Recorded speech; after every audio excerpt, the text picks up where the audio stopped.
এই অনুষ্ঠানটোৰ বিষয়ে আপোনালোকৰ যোগেদি আমি সমূহ অসমবাসী ৰাইজৰ লগতে সাপেখাতি গাঁও পঞ্চায়তৰ অন্তৰ্গত সমূহ ৰাইজতে আমি আজি শপতগ্ৰহণত আজি ৭৯তম ভাৰত স্বাধীন দিনটোত আমি সকলোকে আমি শ্ৰদ্ধা জনাইছোঁ।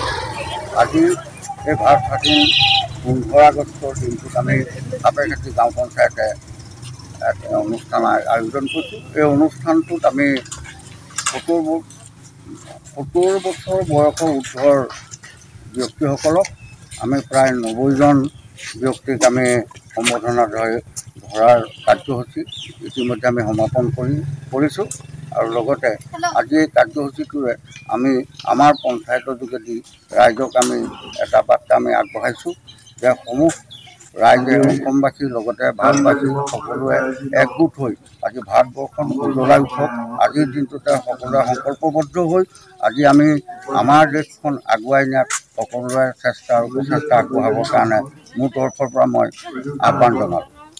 আজি স্বাধীনতা দিৱসৰ উপলক্ষে ৰাইজক কি জনাব বিচাৰে, কি ক'ব বিচাৰে? এই স্বাধীনতা দিৱস উপলক্ষে সমূহ ভাৰতবাসী ৰাইজক লগতে অসমবাসী ৰাইজকো